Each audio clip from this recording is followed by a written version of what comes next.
agrégé de droit public et sciences politiques, professeur titulaire des universités, président d'honneur de la Ligue ivoirienne des droits de l'homme, ancien vice-président de l'Union interafricaine des droits de l'homme et ancien ministre de la Sécurité intérieure, Martin Blou livre ici son analyse sur la question du troisième mandat. Les tenants du pouvoir et ceux qui gravitent autour du pouvoir croient pouvoir justifier la candidature de M. Alassane Ouattara à l'élection présidentielle d'octobre 2020 en invoquant, tour à tour, le principe de la non-rétroactivité et le caractère de première élection présidentielle sous l'empire de la Constitution de la Troisième République. C'est à réfuter ces arguments inopérants, manquant de base, que je voudrais m'employer ici afin de contribuer à aider les Ivoiriens et la communauté internationale à saisir la vérité du droit.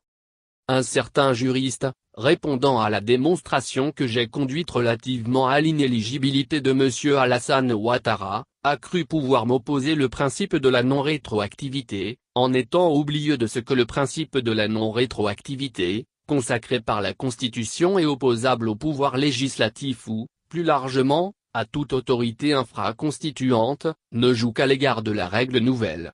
En d'autres termes, c'est lorsque la règle de droit est nouvelle qu'intervient le principe de la non-rétroactivité pour faire échec à son application à des situations antérieures à l'édiction de la dite règle.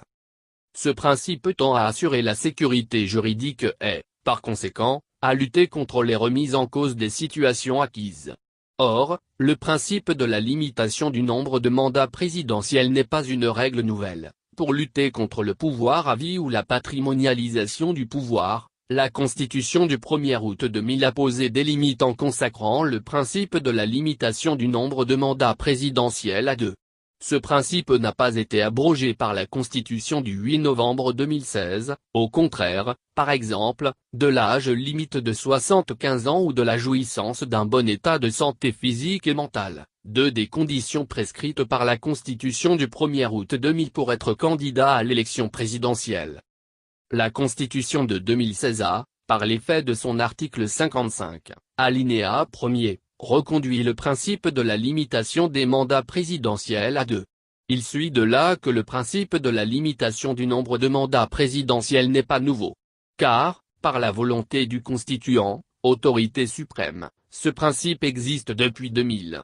Ainsi, le bon sens et la bonne foi commandent de constater qu'à supposer que l'on ait doté la Côte d'Ivoire d'une nouvelle constitution aux fins de briguer un troisième, puis un quatrième mandat, l'avènement de la nouvelle constitution n'autorise guère un troisième mandat par cela seul que la nouvelle constitution n'a pas supprimé le principe de la limitation du nombre de mandats présidentiels à 2, établi en 2000.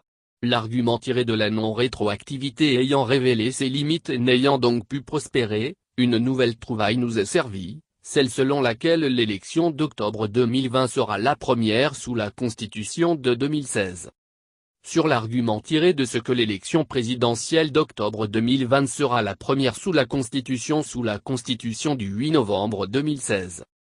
S'étant rendu compte du caractère inopérant de l'invocation du principe de la non-rétroactivité, l'on en arrive maintenant à soutenir que l'élection présidentielle d'octobre 2020, étant la première qui sera organisée sous l'empire de la Constitution du 8 novembre 2016 instituant la Troisième République, M. Alassane Ouattara retrouvera une virginité qui interdit de lui opposer les 2 mandats qu'il a déjà reçus et dont le second demeure en cours sans que l'avènement de la nouvelle Constitution ait remis les compteurs à zéro en ce qui le concerne.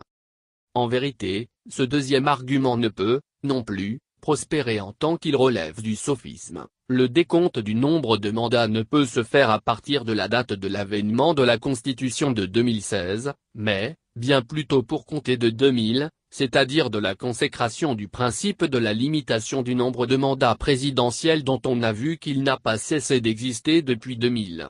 Le principe de la limitation existant depuis 2000, les 2 mandats, obtenus respectivement en 2010 et 2015, sont régis par le dit principe. Il en va, évidemment, ainsi, car 2010 et 2015 sont postérieurs à 2000. On le voit bien, il ne s'agit pas de l'ordre de l'élection d'octobre 2020.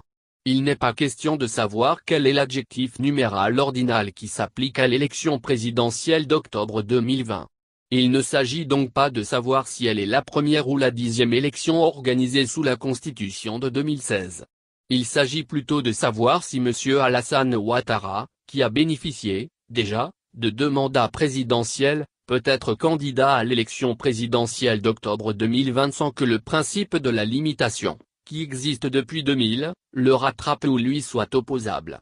La question devant être appréciée par rapport au nombre de mandats présidentiels reçus par M. Alassane Ouattara depuis la consécration du principe de la limitation du nombre de mandats présidentiels à 2 et non depuis la naissance de la Troisième République, l'on aboutit au constat qu'au regard du droit, M. Alassane Ouattara n'est pas éligible à l'élection présidentielle d'octobre 2020. C'est dire que c'est en vain que l'on tente d'anesthésier les consciences en leur inoculant du faux point.